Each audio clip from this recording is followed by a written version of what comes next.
আজকের ভিডিওতে আমি তোমাদের সাথে শেয়ার করব লোকাল ফার্মার্সের দোকান থেকে জাপানে আমরা যেসব জিনিসপত্র কিনে থাকি সেই সব জিনিসের কোয়ালিটি কীরকম হয়। আর জাপানের দাইশো থেকেও কিন্তু তোমরা কিনতে পারবে কোয়ালিটি মানের বেশ ভালো পার্সোনাল কেয়ারের সব জিনিসপত্র। তো সব মিলিয়ে আজকের ব্লগটা আশা করছি তোমাদের খুব ভালো লাগবে। ভালো লাগলে কিন্তু সবাই আমার পাশে থেকো। হ্যালো এভরিওয়ান, কেমন আছো তোমরা সবাই? আশা করছি তোমরা সবাই খুব ভালো আছো আর আমরাও অনেক ভালো আছি। তো আজকে হলো বৃহস্পতিবার, আমি নাইট করে এসে খাওয়া দাওয়া করে অনেকটা রেস্ট করে নিয়েছি। আর এই যে বিকেল যেই বাজে 4টে, আমরা বেশ রেডি হয়ে গেছি, যাব একটু সামনে লোকাল ফার্মারের দোকানে। কেননা ঘরে জিনিসপত্র সেরকম কোনো কিছুই নেই, সবজিপাতি একদমই ঘরের ফুরিয়ে গেছে, তাই ভাবছি যে লোকাল ফার্মারের দোকানে একবার যাই, ওখান থেকেই কিনে নেব। তো এই যে দেখো চলে এসেছি আমরা লোকাল ফার্মারের দোকানের সামনে। আর গাছগুলো থেকে বুঝতেই পারছো প্রচণ্ড মারাত্মক পরিমাণে কিন্তু হাওয়া দিচ্ছে। আর এদিকে কিন্তু ক্ষেতের পরিমাণ খুব বেশি, মানে ধান গম ক্ষেতের পাশাপাশি এদিকে সবজি ক্ষেতের পরিমাণটাও না অনেক বেশি, মানে এই লোকালিটিটাতে। তো চলো লোকাল ফার্মারের দোকানের ভিতরে ঢুকি, দেখি কী সব রয়েছে সবজি। মোটামুটি টুকটাক সব ধরনের সবজি রয়েছে, লিক, গাজর, মূলো, তারপর বাঁধাকপি। তো এখানে দেখো 2টো করে ফুলকপি দিচ্ছে 100 ইয়েনে, মানে ইন্ডিয়ান টাকা ধরো 50 টাকা মতো হবে। কিন্তু কোয়ালিটি কিন্তু একদমই ভালো না, যেহেতু ফুলকপির সিজন এখন শেষ, তাই এখন ফুলকপি বেশি একটা ভালো পাওয়া যাবে না।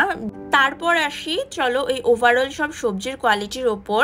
সবজির কোয়ালিটি মোটামুটি এখানে ভালোই থাকে, খুব বেশি একটা খারাপ সবজি আমরা এখান থেকে পাই না। তবে মাঝে মধ্যে দেখা যায় যে কিছু সবজি হয়তো, যেটা আমরা বাংলায় আর কি বলে থাকি না, যে একটু শুকিয়ে যায় বা শুটা হয়ে যায়, সেরকম পাওয়া যায়। সেইগুলো ম্যাক্সিমাম ক্ষেত্রে হয় দেখা যায় যে ব্রকলি, ফুলকপি, ওইগুলো ধরো, কারণ এগুলো তো অনেক পরিমাণে তোলে, সব দিন তো যে একেবারে সব সেল হয়ে যায় তাও নয়, হয়তো 2-3 দিনের থাকে কিন্তু খাবার উপযোগী। একদমই শুকিয়ে গেলে সেগুলো আর সেল করে না, কারণ কোনো মানুষই সেগুলো নিতে চায় না। যেমন শসা থেকে শুরু করে সব কিছু এখানে মোটামুটি কোয়ালিটি ভালোই আছে। আলু খুব ভালো কোয়ালিটির পাওয়া যায়, পেঁয়াজও এখানে খুব ভালো কোয়ালিটির পাওয়া যায়। আমরা এখানে তুলনামূলকভাবে বেশ ফ্রেশ সবজিটাই অনেকাংশে পেয়ে থাকি। এখন কিন্তু পেঁয়াজের প্রচুর দাম, জাপানে শীতের সিজন শেষ হতে চলেছে, তো এখানে 2টো লাল পেঁয়াজ 100 ইয়েনে দিচ্ছিল, তো সেটাই আমরা নিয়ে নিলাম। আর রইল বাকি ফলের কথা। এই লোকাল ফার্মারের দোকান থেকে আপেল কিনে কখনো আমি শান্তি পাইনি, খেতে বেশি একটা ভালো হয় না, কোয়ালিটিও ভালো হয় না, আর মোম পালিশ করা থাকে, যেটা একদম অনেস্টলি আমি তোমাদের সাথে শেয়ার করছি। তো আদার যেসব জিনিসপত্র রয়েছে, ফলের মধ্যে আপেলটা বাদ দিয়ে লেবু, স্ট্রবেরি, এইসব জিনিসপত্র ভালো থাকে। আর এখানে চালও বিক্রি হচ্ছিল, brown rice plus white rice. তবে চালটা তো আমরা নেই না এখান থেকে, হয়তো কোয়ালিটি ভালো হতেই পারে, মানে যেহেতু খাই না তাই আমি এটা সম্পর্কে কিছু বলতে পারবো না। তো হঠাৎ করে দেখলাম যে এখানে ডিম বিক্রি হচ্ছে 2টো 250 ইয়েনে, মানে 2টো প্যাকেট, এক একটা 6টার প্যাকেট। তো এখান থেকে কখনো আমি ডিম নেইনি। আর এখানে ডিমটা না সুপার মার্কেটের তুলনায় সস্তা, কারণ জাপানে এই লাল ধরনের এই ডিমগুলো সুপার মার্কেটে প্রাইস সবসময় হাই থাকে।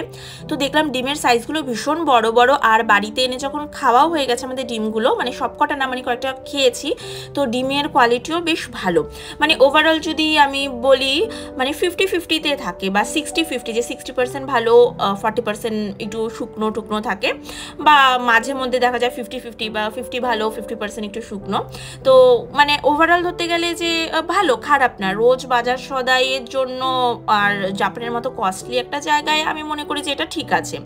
আর শুধু যে আমরা কিনে থাকি তা না, প্রচুর জাপানিজরাও কিন্তু এখানে কিনতে আসে, কারণ সবারই তো একই অবস্থা না, দাম যেখানে এত বেশি, সবাই চায় যে একটু যেখানে আমরা কম প্রাইসে পাবো, একটু ভালো মানের পাবো, সেখানেই যাব। তো এখান থেকে আমরা চলে এসেছি ডাইরেক্টসুতে।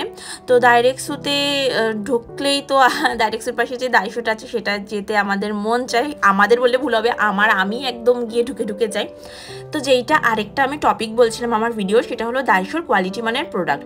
তো দাইশোতে সাজাগোজার জিনিস এত ভালো কোয়ালিটির পাওয়া যায়, মানে আমি মুখে মাখার ট্রিমের কথা বলছি না, আলাদা ধরনের অ্যাক্সেসরিজ, পার্সোনাল কেয়ারের জিনিসের কথা বলছি, যেরকম এই যে ফেক নেল স্টিকারগুলোর কিন্তু কোয়ালিটি খুবই ভালো, আর প্রচুর প্রচুর প্রচুর সস্তা। এক একটা পাতা 100 ইয়েন করে, মানে ইন্ডিয়ান 50 টাকা মতো পড়বে। আর ভ্যারাইটি তো দেখতেই পাচ্ছ, কালার ভ্যারাইটি কিন্তু খুবই সুন্দর, কালার বলো ডিজাইন বলো।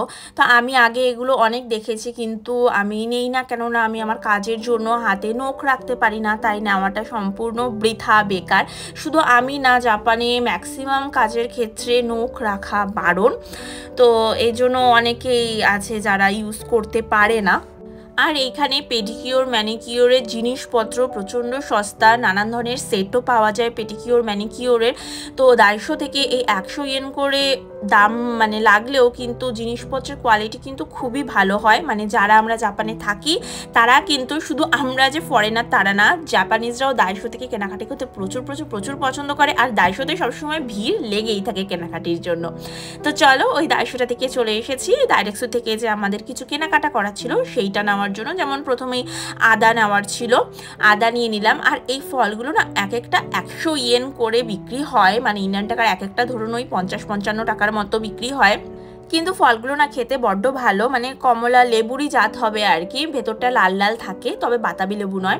তো ভাজাপোড়ির জন্য তো আমরা একটা তেল নেই, এই তেলটা নেই ভাজাপোড়ির জন্য, তো ওই একটা তেল নিয়ে নিলাম।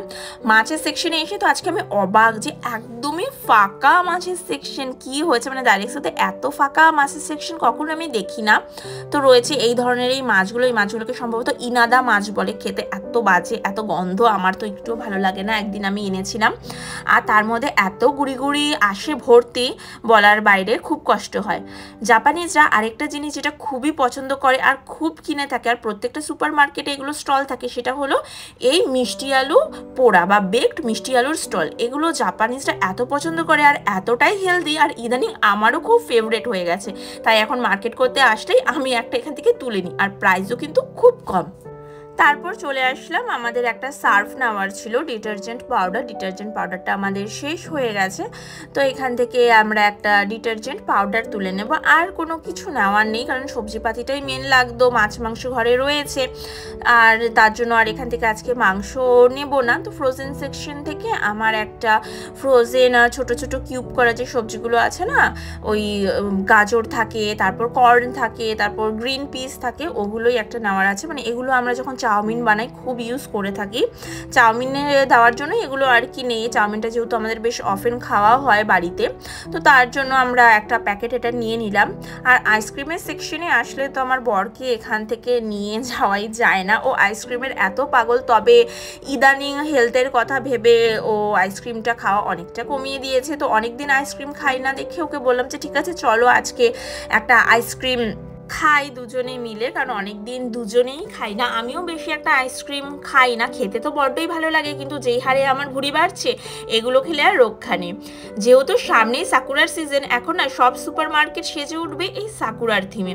দেখো এইখানে বিয়ারের বোতলগুলো মানে সাকুরা থিমে বের করেছে, ক্যানগুলোর রং গোলাপি প্লাস প্লাস্টিকের সাকুরা ফুল দিয়ে সব সুন্দর সাজিয়ে রেখেছে। এই জিনিসটা কিন্তু আমার জাপানে বড্ড বেশি ভালো লাগে। যেই সিজনে যেই জিনিস ওঠে বা যেই সিজনে যেই জিনিস ফেমাস, সেই সমস্ত জিনিসপত্রগুলো দিয়ে জাপানে সব সুপার মার্কেটগুলোকে আর কি সাজানো থাকে। চলো এই যে আমাদের তোমাদের সাথে গল্প করতে করতে সব কেনাকাটা কমপ্লিট, আমরা বিলিং করেও এখন বেরিয়ে পড়েছি। তো দেখো সন্ধ্যা হয়ে গেছে, যদিও এখন সন্ধ্যাটা একটু দেরি করে হয়, মানে ওই 5:30 নাগাদ গিয়ে সন্ধ্যাটা হয়। তো চলো বেশি দেরি করব না, বাইরে এখনও হালকা ঠান্ডা মতো আছে, তো এখন চলে যাই বাড়ি। তো ব্লগটা কেমন লাগলো সবাই কিন্তু আমাকে কমেন্ট করে জানিও, আর ভালো লাগলে কিন্তু অবশ্যই লাইক কমেন্ট করো, আর প্লিজ আমার ব্লগটা শেয়ার করে দিও। Bye bye.